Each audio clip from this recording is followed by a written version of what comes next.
네, 안녕하세요. 최고의 주간경제 리포트 김혜미입니다. 네, 2월 말로 다가온 이 북미 정상회담에 대한 관심이 뜨겁습니다.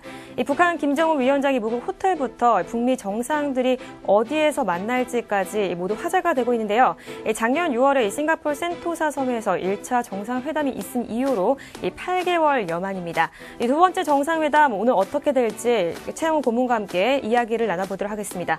오늘도 현대경제연구원 최영훈 고문 나오셨습니다. 고문님 안녕하세요. 네, 고맙습니다.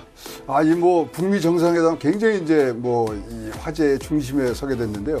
1차 회담 때가 조금 싱겁다는 얘기가 있고요. 우리가 좋은 얘기는 첫 술에 배부르냐 그랬는데, 두 번째 숟갈이 이제 들어가네요. 그래서, 요번에는 조금 가시적인 성과들이 나와야, 북한에도 좋고, 또, 미국에도 좋고, 특히 우리, 운전 이 때를 잡고 있는 한국에게도 도움이 되는 그런 아주 구체적인 성과들이 나왔으면 하는 바람이 굉장히 큽니다. 네, 그렇다면 최영훈의 주간경제 리포트 일부 본격적으로 시작을 해보도록 하겠습니다. 네, 드디어 벌써 이제 북미 정상회담이 다가왔습니다. 그러니까요. 이 장소가 베트남 하노이라고 하는데 어떤 의미가 있을까요? 이게요, 이제 사실은 제일 먼저 북한이랑 미국이랑 협상 초기에는 몽골 얘기도 있었고요. 그다음에 중반쯤 되니까 미국 측에서 판문점에서 하자 그런 얘기들이 이제 오가다가 이제 이것이 베트남으로 이제 갔고요. 베트남도 두 군데가 원래 최종 목적지였죠. 하노이하고 다낭. 두 곳이 제일 유명하잖아요. 예, 유명도 한데 네. 다낭은 이제 마지막 순간에 그랬답니다. 이제 작년에 미국의 제7함대가 항공모함이 와서 거기에 이제 정박을 하고 있었던 애고 이제 중국과의 관계 때문에 왔었거든요. 네. 그래서 그런 이유로 해서 다낭은 조금 이제 배제가 됐고, 그래서 하노이로 이제 갔는데, 하노이로 가는 과정에서도 굉장히 많은 얘기들이 있었습니다. 일단은 도이모이, 그러니까 북한식, 베트남식의 이제 개혁 방침이죠. 그래서 도이라는 것은 변경하다는 거고요. 모이는 새롭게. 그래서 네. 어떻게 이제 공산주의 국가였는데, 시장에 외국자본들을 많이 끌어오는 그런 부분들이 굉장히 이제 도이모이 개혁이라 그래서 다른 나라들이 좀 벤치마킹을 하고 싶은 그런 특징적인 그런 나라이기도 하고, 또 하노이에 이제 양국 다 대사관들이 있기 때문에 좀 더 편안한 그런 상황에서 회의가 되는데, 일단 1986년도부터 이제 시장 개방을 했고요. 베트남이 북한에 가지는 의미는 큽니다. 왜냐하면 일당 1인 체제예요. 둘이 비슷하잖아요. 그렇죠. 사회주의 국가로서 비슷하잖아요. 공산당, 그러니까 다른 사회주의 국가는 당이 몇 개 있는 데도 있지만 여기는 그냥 공산당 하나예요. 네. 김정은이 원하는 거 아닙니까? 거기다 1인 체제. 네. 1인 체제에 일당 하면서 시장 개방을 하는. 그래서 외국 자본들이 들어와서 일할 수 있는 부분들이 굉장히 많아진 부분들에 있어서 하노이가 이렇게 낙점이 되는 과정이 있었고요. 특히 하노이를 중심으로 해서는 굉장히 이제 유명한 주변 도시들인데 박린, 네. 우리 삼성 휴대폰 공장이 있는 데인데요. 네. 거기야말로 도이모이 외국 자본들이 들어와서 이 주변에 또는 이 중심에 그런 이 어떤 산업적 혁명을 갖고 온 그런 외국 투자자분도 많고요. 그래서 박린이 주변에 있다는 것들이 이제 플러스가 됐고요. 또 근처에 하이퐁도 있어요. 하이퐁이라고. 하이퐁은 물류 도시고요. 네. 지금 이제 여기에 이제 뭐가 있냐면은 반페스트라고 이 월남에 베트남의 최초의 자동차 공장이 있습니다. 그러니까 이제 김정은이 보고 싶은 게 많은 거예요. 그리고 조금만 더 가면 그 유명한 하롱베이가 있습니다. 네. 그래서 관광지로 키우시는 부분인데, 이거 들어보니까 어디서 많이 듣는 얘기 같잖아요. 박리는 개성공단이 쫓아오고 싶은 곳, 하이퐁은 신의주가 쫓아오고 싶은 곳, 하롱베이는 원산이 그렇게 됐으면 북한의 원산이요? 그렇죠. 원산도 관광지로 좀 키우려고 그런 거 아닙니까? 근데 하롱베이는 좀 세계적인 그런 관광지가 된 그런 주변에 그런 관광지까지 또는 산업 도시까지도 한번 돌아볼 수 있는 점에서 김정은 사실은 많이 북한 측에서 원했답니다. 월남으로 좀 했으면 좋겠다고. 그렇게 보면 북한이 베트남이 어떤 롤 모델이라고 할 수 있겠네요. 그럼요. 지금 롤 모델로 간다 그러고 자기가 신년사에도 그런 얘기를 담았고요. 네. 그다음에 이제 제일 중요한 거는 응우엔 푸종 우리 그 국가주석 우리 박항서 이 감독할 때 막 네. 안아주고 머리 좀 벗겨지신 분 있잖아요.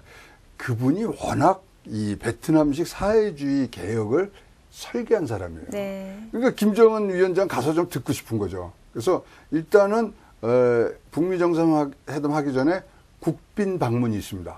그래서 이 김정은은 베트남에 국빈 방문으로 가고 사실 또 김일성 주석이 옛날에 이제 이 한번 갔다 오고 국교를 튼 적이 네. 있기 때문에 뭐 그런 것들을 뭐 정치적인 또는 정무적인 판단하에서 베트남이 좀 좋을 것 같다. 근데 하여튼 맞아 핑퐁이 좀 될 것처럼 생각을 했는데 의외로 미국이 그럼 베트남으로 하자.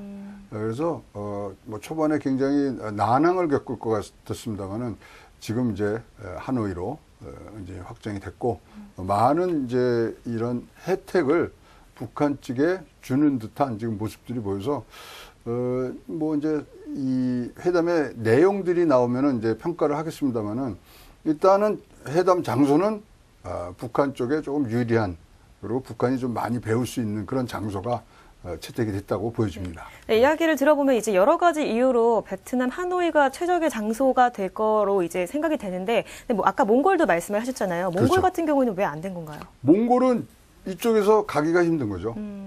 저 미국에서도 그리고 너무 멀어서요? 멀고 그다음에 소위 말하는 대사관이라든가 이런 행정 지원이 가기가 이제 어려운 부분들이 있고 의미가 하나도 없잖아요. 네. 그리고 몽골을 한 이유는 다른 게 아니라 김정은 이 위원장의 전용기가 그렇게 뭐 먼 장거리를 못 한다는 거 아닙니까? 네. 그러니까 그 참매 전용기 예, 말씀하시는 그래서 거죠. 뭐 거기 가기도 어렵고 사실 지금 이제 가장 또 우리가 관심 중에 하나가 기차로 갈 거냐, 네. 비행기로 갈 거냐 근데 사실 지금 중국 정부에서는 기차로는 안 왔으면 좋겠답니다. 왜냐하면 춘절이 있잖아요. 춘절이 있는데 이 춘절이 사실은 28일 그때까지가 계속 춘절이에요. 그래서 움직이는 사람이 30억 명, 그 이동인구가 30억 명 이상이 된다는 네. 거예요. 그런데 거기다가 김정은 이 특별 열차가 가면은 그걸 다 막아야 되잖아요. 그렇죠. 그러니까 됐으니까 아무도 이용을 못 하는 건가요? 다 쓰니까 일정 이 거리는 비행기로 와서 거기서부터 기차를 타러 가는 방법으로 지금 절충하고 있다는 것이 이제 뭐 들려오는 외신들 얘기인데요. 그러니까 뭐 그냥 평양역에서 그냥 기차 타고 타는 모습은 이번에 못 볼 것 같은 그런 외신들이 들어오고 있습니다. 네, 그렇습니다. 다음 질문 이어가도록 하겠습니다. 또 의제도 굉장히 궁금하거든요. 네. 보면 얼마 전에 또 실무 책임자 김혁철 이 북한 국무위원회 대미 특별대표가 이제 베트남 하노이에 도착했다라는 보도가 나왔습니다. 어떤 이야기가 오고 갈지 협상을 하러 도착을 했다고 하는데 어떤 이야기가 오고 갈까요? 말씀하신 김혁철은 비건 대표가 2월 6일부터 2월 8일까지 평양 방문했을 때 같이 이 카운터 파트였어요. 네. 그러니까 의제에 대해서 굉장히 얘기가 많았고 지금 공식적으로 나온 게는 비건 측에서는 12가지의 의제에 대해서 이야기를 나눴다. 12가지요? 네. 그런데 그 상세한 내용은 지금 발표를 안 하고 있습니다. 따라서 지금 우리가 이제 추측할 수밖에 없는데 일단은 뭐 영변 거기 어떤 추가적인 조치, 거기 옛날에 냉각로 부수고 그랬잖아요. 근데 추가적인 조치와 거기에 상응하는 어떤 보상 문제에 대해서 많은 시간을 지금 내렸던 것 같고요. 네. 그리고 영변에 이제 뿐만 아니라 플러스에서, 그러니까 영변 플러스 알파라고 지금 의제를 얘기하는데 신고되지 않고 확인되지 않은 그런 핵시설에 대해서도 검증을 하게 해달라고. 핵심이겠죠. 그래서 비핵화의 그렇죠. 어떤 핵심 부분인데 이 부분은 크게 진전이 없었던 걸로 생각을 하고요. 미국 측에서는 영변은 됐고요. 영변은 우리 많이 했잖아요. 그러니까 플러스 알파를 요구하는. 그래서 영변 플러스 알파와 상응 조치 이거는 두 사람 김정은과 트럼프의 담판으로 해결이 나야 되는 그런 상황에 있고요.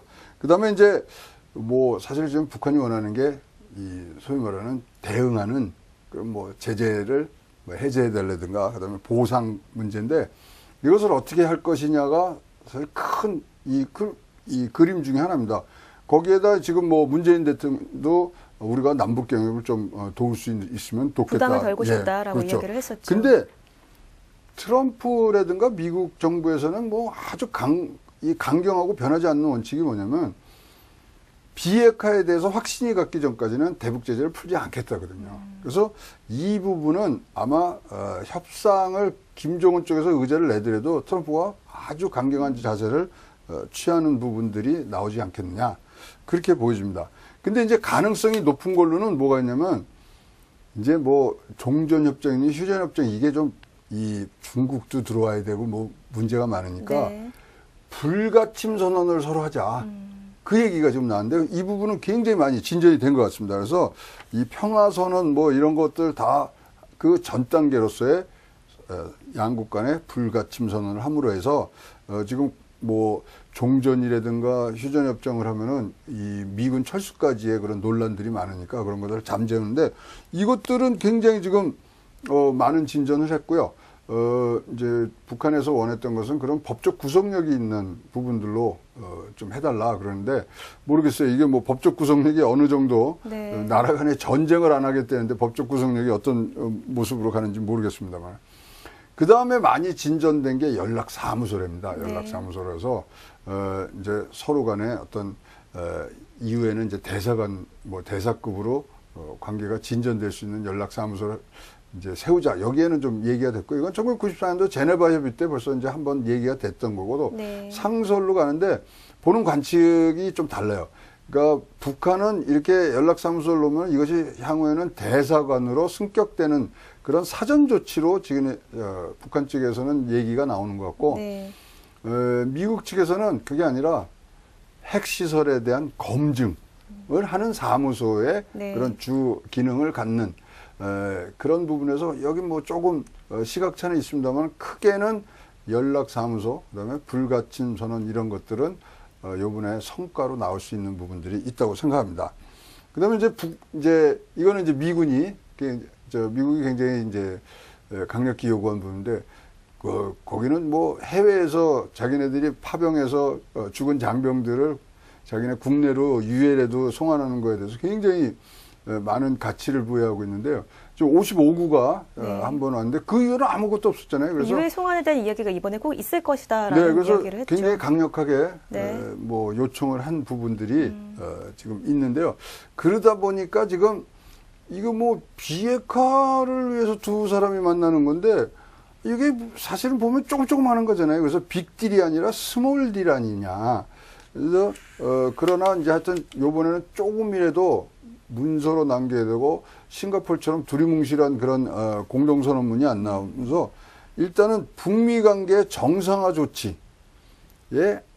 아주 초보적인 발걸음이라도 한 발은 뛰어야 되는 부분들이 이 정상 간에 아주 어떤 책무로 남아 있기 때문에 그 부분이 아까 말씀드린 연락사무소라든가 불가침 선언으로 이제 이어질 것 같고요.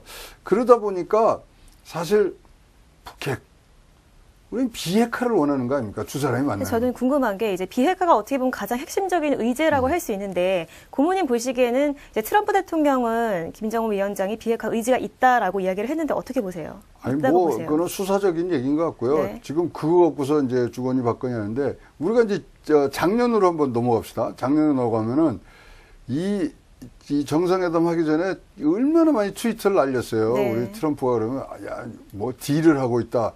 난 딜에서 성공할 것이다. 큰 오랫동안 준비해왔다 뭐 네, 이런 여러 가지 평생을 준비해왔다. 네. 뭐 이런 얘기들을 하는데 비해서 요번에는 뭐라 그러면 서두를 거 없다. 그 분위기가 정말 많이 바뀐 것 같아요. 그렇죠. 그래서 더 이어질 수도 3차까지 갈 수도 있다 이런 이야기도 나오고 있잖아요. 네, 3차, 뭐 4차 이제 계속. 근데 뭐 두 번 만나서 되는 게 아니고 중국하고 미국이 국교를 정상할 때도 9년 걸렸어요. 8년, 9년 걸렸기 때문에 지금 뭐 이게 두 번째 만났다고 될 이 상황이 아니고요. 그런 걸로 봐서는 이제 트럼프가 어떤 식으로 이 문제를 갖고 가느냐에 따른 스탠스인데 우리가 거꾸로 생각해 봅시다. 트럼프 머릿속에는 뭐 많은 것들이 들어가 있습니다만 또 큰 부분이 자기의 재선이다 말이죠. 네. 재선 전에 그러면 김정은과 만날 기회가 있느냐 없느냐? 저는 내년이 없다고. 재선이죠. 내년이니까 없다고 거의 보거든요. 없네. 얼마나 이제 뭐 상반기 지나고 나면 이제 완전히 대선 모드로 가기 네. 때문에 그러면 이번이 마지막이기 때문에 조금이라도 방향성과 가시적인 조치를 요번에 분명히 끌어내고 3차 회담은 저희가 재선된 후에 큰 성과로 남기려면 그때 하는 게 훨씬 더 좋거든요. 그래서 요번에는 어쨌거나 조금이라도 나오지만 재선을 위해서 어떤 결과를 네. 끌어내려고 노력을 하겠네요. 네. 그리고 그렇다면 거꾸로 얘기했을 때 뭐 완전하게 뭘 여기서 딱 끝나면 효과가 없죠. 끌고 가야죠. 그래서 완전한 비핵화에 대한 뭐 서두를 거 없다 이런 것들이 내심 이런 재선하고 맞물렸을 때는 지금은 진짜 스몰 딜로 끝날 수 있는 확률이 높다고 보여집니다. 네, 다음 질문 이어가도록 하겠습니다. 이 남북 경협도 이 초미의 관심사예요. 특히 네, 이제 비핵화 조치의 이 상하관계로 제재 완화가 이루어질 경우에는 한국이 남북 경협에 대한 부담을 나눠 가지겠다라는 문 대통령 이야기도 있었습니다. 남북 경협에 대해서 어느 정도 근데 실질적으로 좀 이번에 이야기가 진전이 될 것 같으세요? 근데 이게 그 항상 조건이 있잖아요. 네. 뭐 북한의 어떤 제재, 유엔 제재를 이제 풀어줘야 되는데 거기에 예외 조항이 우리가 잘 모르는 예정이 하나 있더라고요. 남과 북의 평화와 그다음에 한반도의 비핵화를 위해서 아주 큰 기여를 할 수 있는 것은 대북 제재에서 빼주겠다 이렇게 돼 있어요. 네. 그게 뭐겠어요? 뭐 금강산이라든가 그쵸. 또는 뭐 이런 진짜로 큰 뭐 이 금전적 거래가 없으면서도 뭐 이런 이 통일이라든가 비핵화에 상당한 기여를 할 수 있는 부분은 예외 조치가 할 수 있다는 것들이 네. 지금 유엔 제재 밑에 조그맣게 했는데 우리가 잘 모르고 있었던 거예요. 네. 그런 걸로 봤을 때 그러한 대의 명분을 찾아서 갈 수 있는 부분들은 분명히 남북 경협으로 이어질 수 있는 부분들이 있습니다. 네. 그래서 지금 지금 남북 경협에 대한 그런 어떤 이 문재인 대통령의 계획들을 이제 서로 나눴는데요.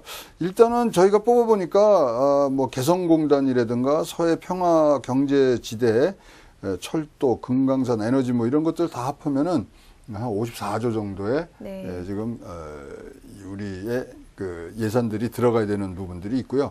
지금 가장 그 북한에서 이 많은 요청을 하는 건 에너지 협력 사업입니다. 전기가 없거든요. 그래서 네. 근데 전기는 우리가 기초로 거기서 무슨 건설을 하더라도 우리가 전기가 필요하기 네. 때문에 이런 것들은 사전적으로 하고 가장 큰 뭐 15조에서 17조 정도의 지금 예산이 필요로 하는 부분들인데 이제 뭐 대통령이 뭐 우리가 떠안겠다 그래서 뭐 예산을 지금 넣는 부분이냐 뭐 이런 것들에 대해서 많은 이 논란이 있습니다만은 어쨌든 간에 하여튼 굳은 의지를 갖고 북한과의 어떤 남북 경협을 트겠다는 그런 의지의 표명이라고 이제 봐지고요.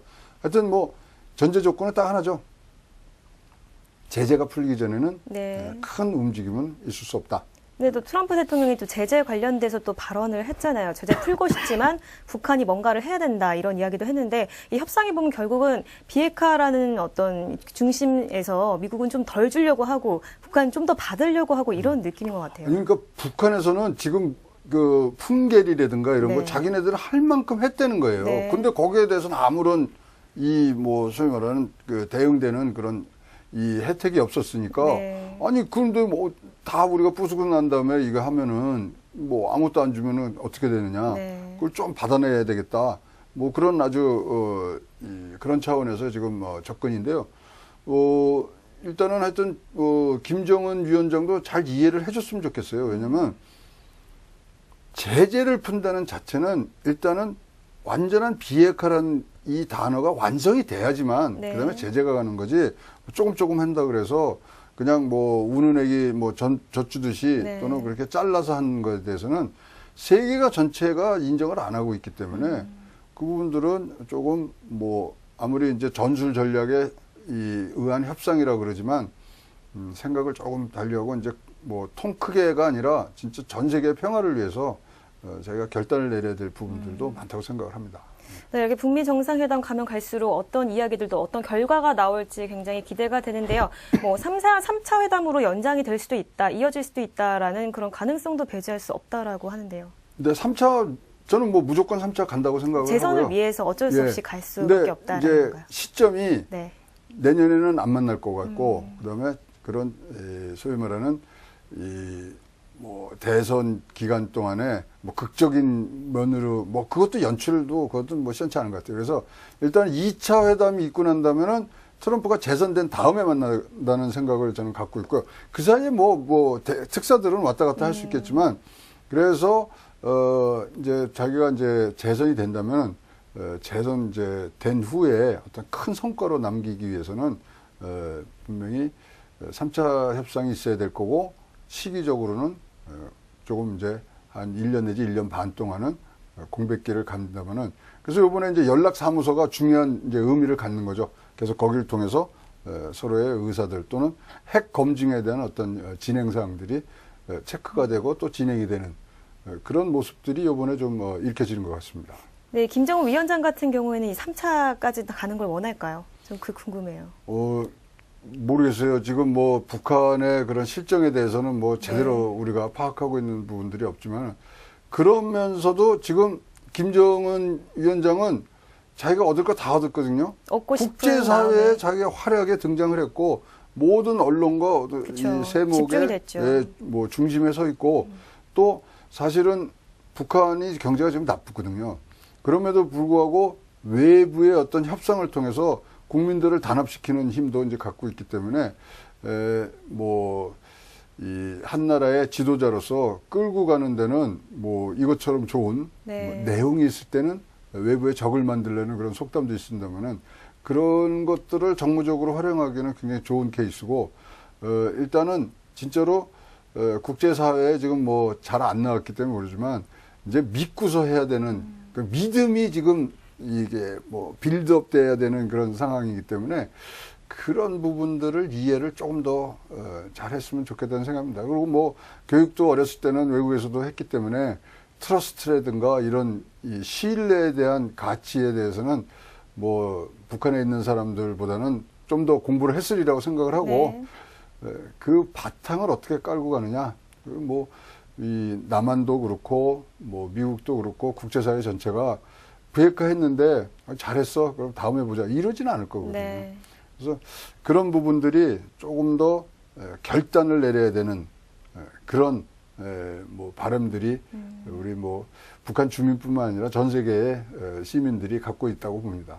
네, 아무리 봐도 북미 정상회담은 이 북한에게는 실보다는 득이 더 많은 게임인 것 같습니다. 그렇다면 이 북미 정상 간의 회담이지만 우리나라에도 어떤 미친 영향이 있을 텐데 어떤 것들이 있을까요? 일단은 제일 큰 게 지금 문재인 정부의 이제 경제 성적표가 이제 F인데 지금 이 남북 경협이 만약에 이제 시작이 되는 신호탄이 올라가면 우리가 진짜 가질 수 없는 굉장히 큰 기회를 갖게 되는 거죠.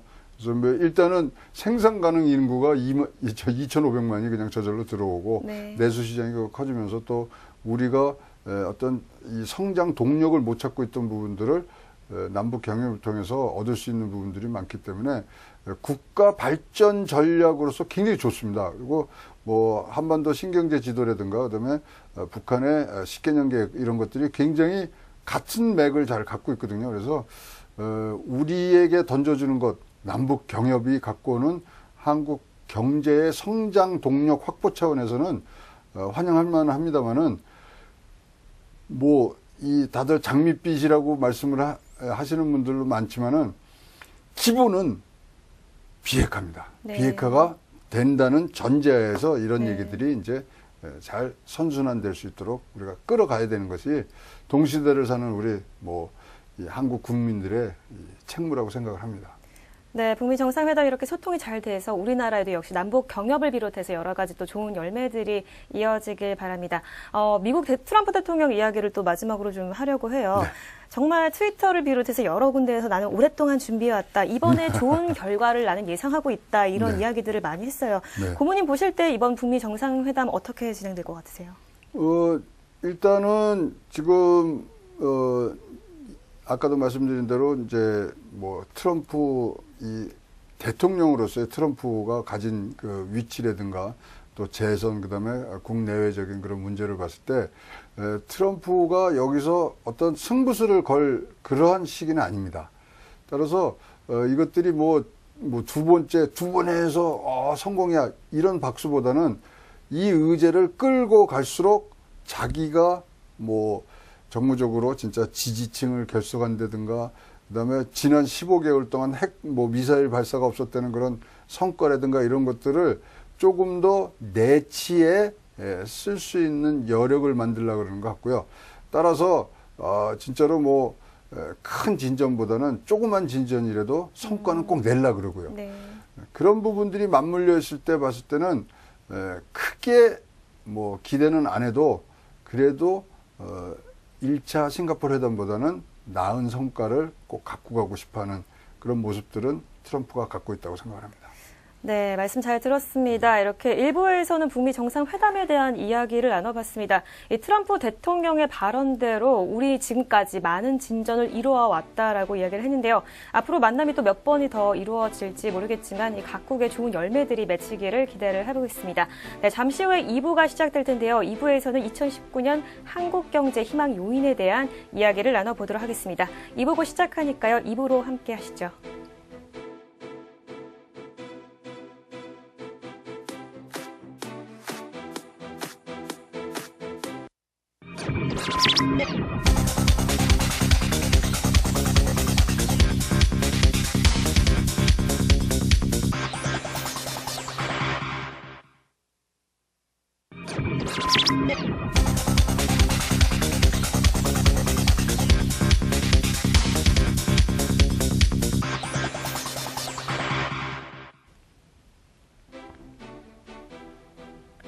네, 안녕하세요. 최영호의 주간경제 리포트 2부 계속해서 이어가도록 하겠습니다. 요즘 한국 경제가 가지고 있는 이 구조적인 문제들과 경기 둔화의 흐름이 날로 그 심각성을 더해가고 있습니다.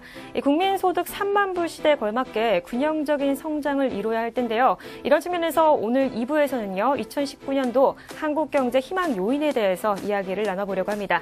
네, 먼저 이 인구 규모가 5천만 이상이면서 3만 불 소득을 올리는 국가가 전 세계 7개 국가가 있다고 하는데 그중에 우리나라가 한 그렇죠. 국가라는 거죠.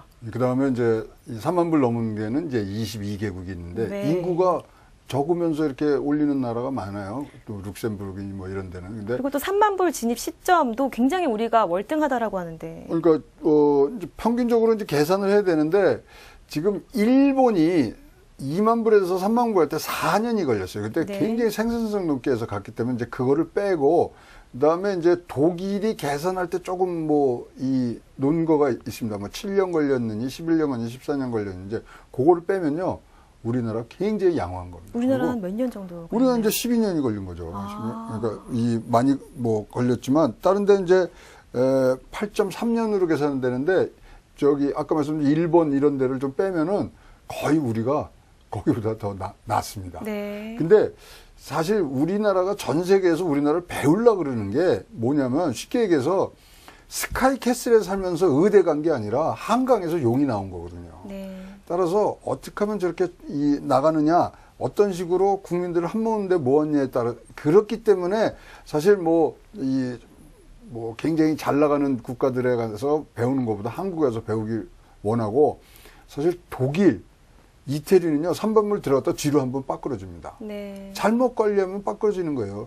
독일은 그래서 다시 그거를 재탈환해서 4만 불까지 간 거고, 이태리는 3만 불 넘어갔다가 안 되니까 진짜로 후진을 해서 와 있는 상태고, 어떻게 가느냐. 이제 제일 좋은 부분들이 사실 미국이 아주 탄탄하게 계속 성장일로만 걷습니다. 일본이 4년 만에 2만 불에서 3만 불을 갔지만 준비가 안 됐으니까 그때부터가 뭐가 생기냐면 잃어버린 20년이 간 거예요. 네. 그래서 거기서 교훈을 봐야 되고 지금 현재 다른 아까 말씀하신 그런 우리 외에 6개 국가하고 지금 저희가 비교를 해봤더니 네. 우리나라가 굉장히 좋아요. 그러니까 예를 들어서 일본 얘기를 들면 3만 불 들어갈 때 경제 성장률이 1.9%밖에 안 됩니다. 근데 우리가 2.8% 3%대를 가잖아요. 네. 그러니까 우리가 굉장히 지금 높은 거네요. 높은 거고 특히 정부 부채가 일본은 그 당시에 70%가 넘습니다. 근데 우리는 지금 40%대로 잘 정리를 하고 있고 특히 경상수지 같은 경우도 일본 같은 애는 2.4%밖에 안 되는데 우리는 5.3% 굉장히 높은 2배 네. 이상이 하기 때문에 좋습니다. 미국 같은 경우도 사실 경상수지가 마이너스 1.7일 때 3만 불을 들어가거든요. 네. 그리고 국가부채가 88%까지 올라가 있고 따라서 굉장히 출발선상에서는 굉장히 우리가 탄탄하다. 진짜로 이것들을 어떻게 동력을 갖고 가야 되느냐인데 문제가 어디냐면 그러니까 2만 불 돌파할 때 산업 구조가 어떻게 되냐면 그러니까 우리 뭐 수출로 먹고 사는 나라니까 제일 많은 게 반도체, 자동차, 기계류 선박이었어요. 근데 3만 불을 돌파하는 이 시점에서 우리나라의 주력 사업을 보면 반도체, 일반기계, 석유화학, 자동차입니다. 네. 변한 게 없죠. 네. 2만 불에서 3만 불로 넘으면 이제 3만 불 시대에는 이제는 시스템적으로 바꿔줘야 되는 부분이 있는 거죠. 그럼 만약에 2만 불 시대의 그런 경제적 시스템을 그대로 갖고 와서 3만 불 시대에서 갖고 가려면 너무나 힘든 거예요. 거기다 지금 우리 뒤에 바짝 쫓아온 나라가 있잖아요. 중국, 네. 아세안들. 그래서 현재 우리나라의 희망 요인이라고 제가 이제 말씀을 드린 이유는 이제는 우리가 선순환 쪽으로 간다면은 출발선이 너무 좋은 거예요. 3만 불 때 들어온 자체에 이 경제 지표들이 딴 나라랑 비교가 안 돼요. 예를 들어서 독일 같은 데는 3만 불 들어갈 때 경상수지가 마이너스였어요.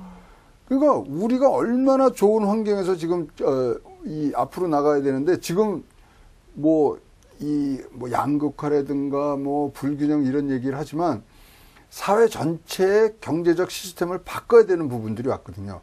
지금은 제 그냥 개인적인 생각이라면 너무나 좋고 나쁜 것에서만 우리가 서로 논쟁을 하고 그것에 소위 말하는 이 기득권을 찾으려는데 사회가 좋고 나쁜 것을 떠나서 이제는 옳고 그른 것에 대한 공공의 판단 기준이 좀 더 확고해지지 않으면은 싸울 수밖에 없어요. 지금 카풀하고 택시하고 싸우잖아요. 네. 결국 아내를 우리가 까짓고 들어가면은 사실 이거 세대 간의 싸움이거든요. 그리고 기득권을 지키기 위한 싸움이고 이런 것들이 점점 더 사회 곳곳에서 일어나게 될 수밖에 없는 그러한 정체된 산업 구조를 갖고서는 네. 안 되는데 바꾸기 너무 좋다 이거죠. 그래서 희망 요인이라고 말씀드린 것이 이제는 우리가 바꿔야 될 시기인데 우리는 진짜 스카이캐슬에서 공부하고 있는 그러한 기분으로 진짜 지원을 많이 해줘서 훌륭한 성적을 낼 수 있는 출발선상이 너무 좋다는 거죠. 그래서 제가 이제 뭐 작년도 뭐 해서 우리 경제에 대해서 굉장히 이 절망적인 얘기 또 비관적인 얘기들을 많이 했습니다만은 사실 그거는 운영상의 문제였고요. 제가 올해부터는 편파 방송을 좀 하려고 합니다. 대한민국 경제 희망이 있다. 그래서 우리도 다시 한번 4만 불 시대 한번 우리가 목표로 해서 가야 네. 되는데 출발선 너무 좋습니다. 그래서 좀 한 발 앞서서 나가기 때문에 조금 더 우리가 바꾸는데 서로의 뭐 마음과 또는 서로의 양보를 존중해주는 그런 마음과 특히 옳고 그름 무엇이 국익에 도움이 되고 우리 전체에 도움이 되느냐에 대한 판단 기준을 세워져야지만 경제적 가치관과 사회적인 추동력이 생긴다고 생각하기 때문에 조금 더 그런 방면에 많은 말씀들을 앞으로도 오래 계속 하려고 합니다. 그래서 뭐 너무 희망적이라고 편파적이라고 그러지 마시고 올해는 좀 희망적으로 제가 방송을 좀 하려고 생각을 하고 있습니다. 네, 이런 속도로 갔을 때 4만 불 시대에 도달하기까지 얼마 정도 걸릴 것 같으세요? 이러면 네. 일단 산업 구조를 바꿔야 되니까 자 우리가 지금 해야 될 게 뭐니까 뭐 답은 나와 있잖아요. AI 그죠? 그다음에 바이오 제약, 수소 뭐 이런 것들이 사실 우리가 굉장히 앞서 나가 있는 부분들이 있어요. 그거를 우리가 어떤 식으로 사회 안에 들어오게 하느냐. 빠르면 저는 4년이라고 보고요.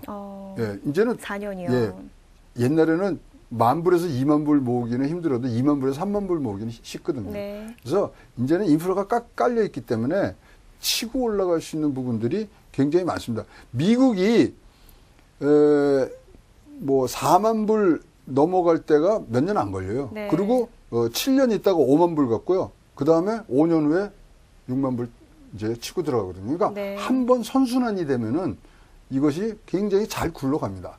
어떻게 이것을 바꿀 것이냐. 뭐 이 잘 아시듯이 이제 우리가 지금 굉장히 이 혼돈하고 뭐 이 사회적으로 많은 다툼이 있고 그러지만 이 부분들을 잘 우리가 넘어가야 돼요.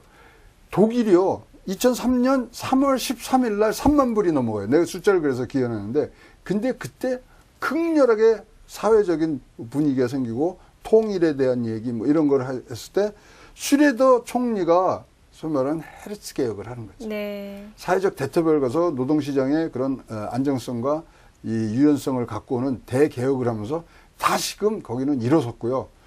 재정의 복지 쪽으로 쭉 나눠주다고 하는 이태리는 보세요. 거꾸로 갔고요. 네.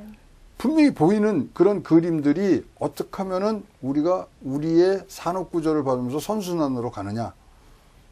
우리의 동시대를 사는 사람들의 숙제입니다.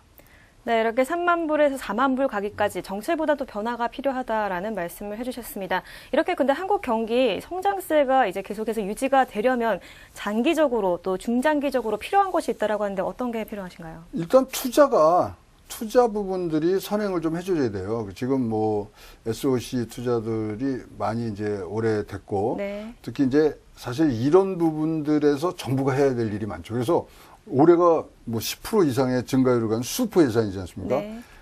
재정에 아주 효율적인 방향성을 갖는 부분들이 이제 나와줘야 되거든요. 아까 잠깐 언급했던 그런 수소라든가 뭐 AI, 우리가 가야 될 방향에 대해서 네. 집중적인 예산 투자와 R&D를 끌어줘야 되고요.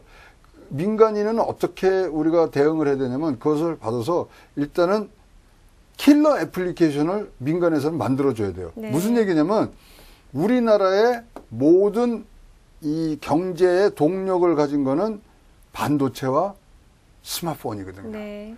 그런 것처럼 민간에서는 그것을 기술을 집약시켜서 폭발적인 추동력을 갖고 있는 부분들로 넘어가야 되는데, 자, 그것이 정부와 민간 기업의 어떤 나눠서 해야 될 역할이고요. 뭐 지금 뭐 비정상의 정상화라는 그런 뭐 큰 흐름 때문에 우리가 많은 부분들이 기업이 좀 위축되어 있습니다만은 이제는 투자를 할 수 있도록 플랫폼을 만들어주고 그다음에 그 안에서의 이 쭉 방향성을 같이 놀 수 있는 어떤 놀이터, 이것이야말로 우리 3만 불을 넘어선 우리 대한민국이 꼭 지나가야 될 길목에 있는 그런 큰 이정표라고 생각을 합니다. 네, 이렇게 한국 성장세 유지하기 위해서는 핵심 플랫폼을 구축하고 그 안에서 또 놀 수 있는 놀이터가 필요하다라는 말씀을 해주셨습니다. 네, 다음 질문 이어가도록 하겠습니다. 역시 단기적으로 이 경기 회복을 하기 위해서는 재정 정책이 굉장히 중요한데요. 2019년 이 슈퍼 예산 어떻게 운용돼야 하나요? 그러니까 이제 우리가 1988년 이제 외환위기, 네. 88년, 그 다음에 2000년도 카드 사태, 네네. 그 다음에 2008년도 금융위기, 그때 다 우리가 뭐 힘은 들었지만 그럼에도 불구하고 우리가 넘어갈 수 있었던 것은 다른 게 아니라 재정에 큰 역할이 있었거든요. 네. 그리고 우리나라는 결국은 수출, 내수보다는 수출을 해야 되기 때문에 어떤 내수 중심이었다면 내수의 진자책으로 갈 수 있겠지만 수출이라는 것은 해외의 어떤 또는 세계적인 그런 조류하고 굉장히 연관성이 크기 때문에 재정이 갖고 있는 이 선도 방향에서의 어떤 방어벽이라든가 도움이 되는 부분들이 100% 이상 이 우리 경제가 활용할 수 있을 때 우리가 네. 빚을 발하고 또 치고 나갈 수 있는 부분들이 많아지거든요. 재정 좋잖아요. 25조씩 좀 더 걷잖아요. 네. 그것에 효율성 있는 집행, 선택과 집중을 한 선택, 이런 것들이 굉장히 필요한 시기고요. 지금은 지금 뭐 3만 불 시대에 들어오면서의 불균형, 이것을 자꾸만 치유하는 데보다는 네. 4만 불이라는 고지에 한 번 더 우리가 도전해보는 마음으로 가는데, 사실 경제 활력을 넣는 것은 예산입니다. 슈퍼 예산. 네.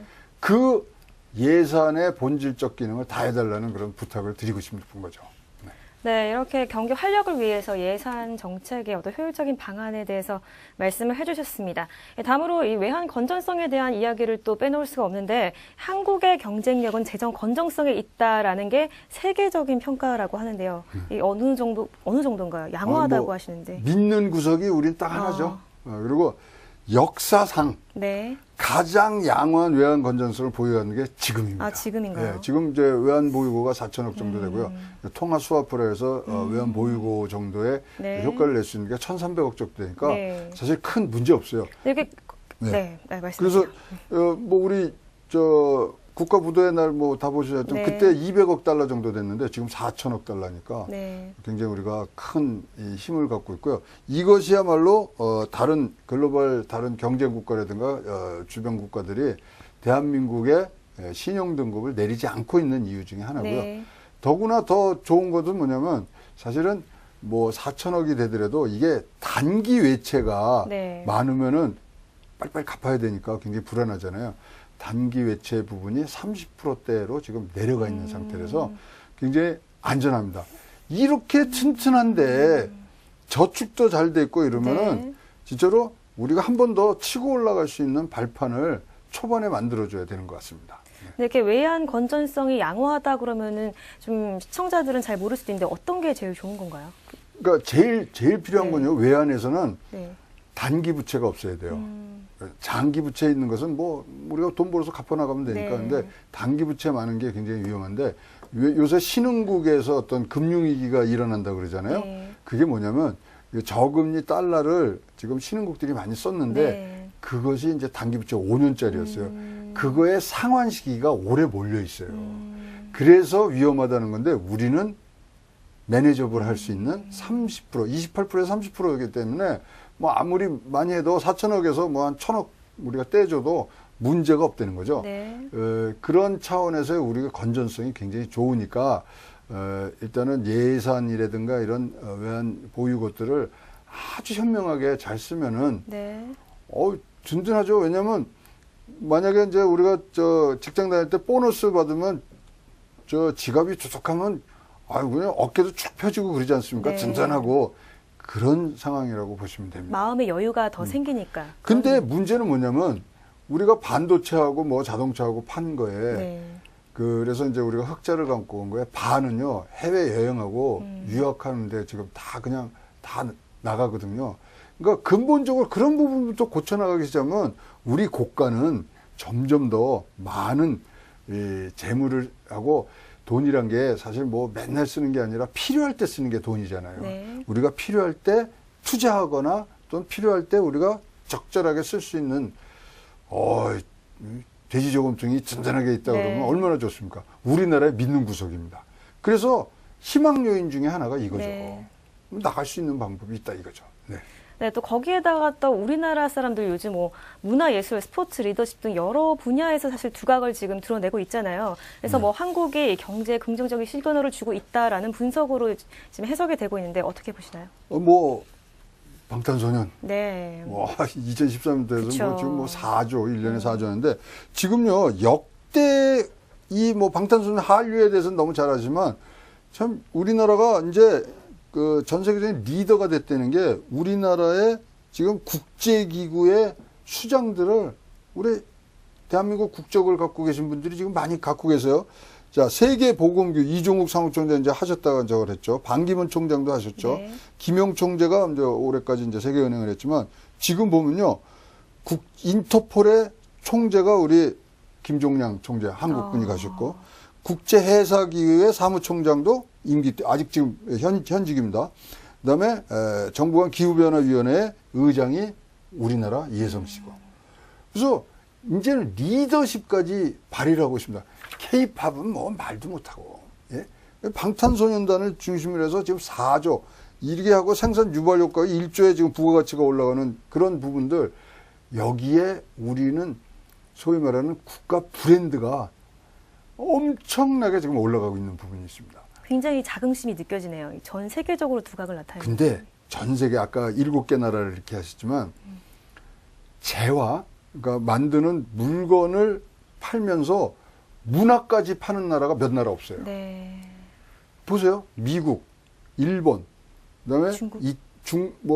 중국은 뭐 아직까지 좀 안 쳐주니까 문화가 나가기보다는 중국 문화를 예술은 좋아하는 좀. 그다음에 네. 뭐 이태리, 스페인 그다음에는 없어요. 네. 독일도 문화를 못 팔아먹는 나라예요. 네. 근데 우리는 문화가 선두죠, 우리나라 같은 경우. 물건과 문화를 동시에 파는 몇 안 되는 나라 중에 하나거든요. 네. 그래서 이것이 사실 뭐 아무것도 아닌 거라고 우리가 생각하지만 나가면은 굉장히 뭐 우리에게 든든한 진짜로 뭐 이런 방패막이 없었던 것 같아요 지금까지. 네. 그래서 제가요 재미난 얘기를 해야 되면 이번에 이제 트럼프 조창기도에 갔다 왔는데 저쪽에 한 구석에 흑인 여성분인데 거기 주변에 사람들이 많이 모여서 막 재밌게 얘기를 하고 계세요.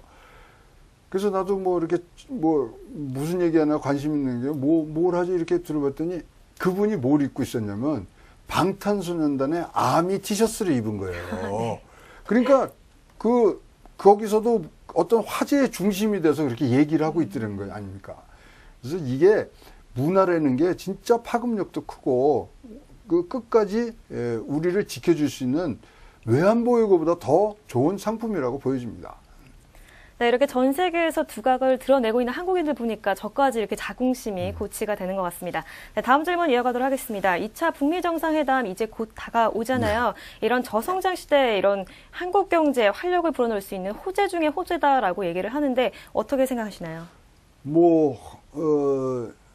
남북 경협이 갖다주는 국가 발전 전략으로서의 이 무게감은 굉장히 크죠. 네. 그래서 참 2,500만이라는 어떤 생산 가능 인구가 더해지면서 우리나라가 이제 8천만 정도가 되면 정말은 내수 시장 하나로 우리 국가 경제가 돌아갈 수 있는 그런 아주 기본의 경제 규모가 이제 되는 뿐만 아니라 우리는 양질의 노동력과 그다음에 축적된 기술을 네. 같이 쓸 수 있는 사실 그래서 다른 나라들이 좀 두려워하는 것들은 분명히 느낌으로 느낄 수가 있습니다. 네. 근데 더욱더 우리가 이제 한반도 신경제 구상이라든가요.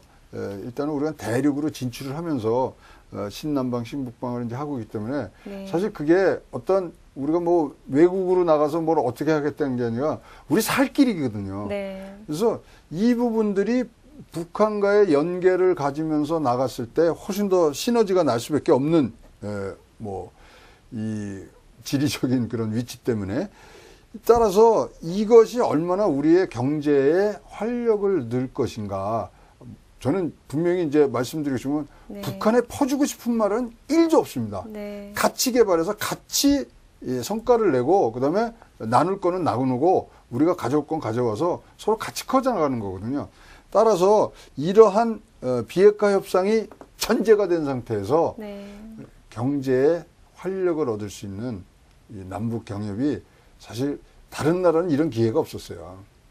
기회가 없었고 또 3만 불에서 4만 분 갈 때 그런 굉장히 많은 시간이 오래 걸렸을 때는 세계적으로 많은 이런 이 경제적 위기들을 잘 넘기고 또 사회적인 대타협을 했지만 우리는 한 번 더 용수철처럼 튀어오를 수 있는 화약고가 있습니다. 기름통이 있습니다.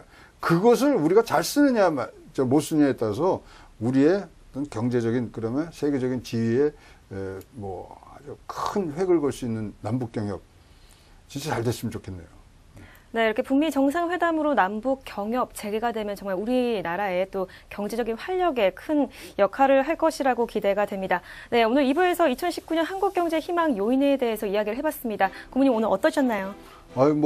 아까도 말씀드렸지만 이제 우리가 경제가 좀 잘 돌아가야 되고 이제 비판보다는 네. 좀 대안을 조금 더 말씀드리면서 희망 섞인 이런 부분들로 우리 경제적 심리를 갖고 갈 때 우리의 경제가 조금 한 발 더 큰 걸음을 할 수 있다고 생각해서 귀에 거슬리시더라도 제가 편파 방송 한국경제 희망 요인들 계속 좀 말씀드릴 테니까 여러분들도 많이 응원해 주시길 바라겠습니다.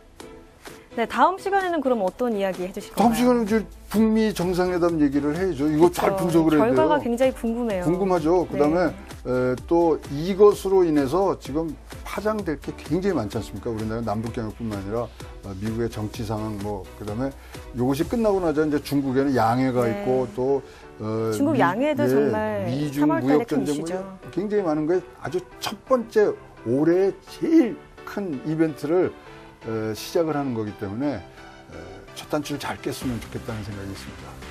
네, 다음 시간도 굉장히 기대가 됩니다.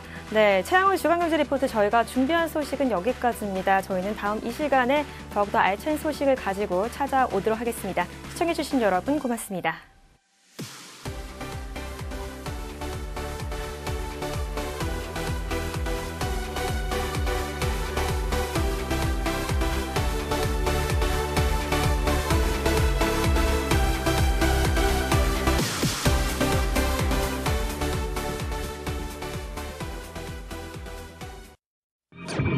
네.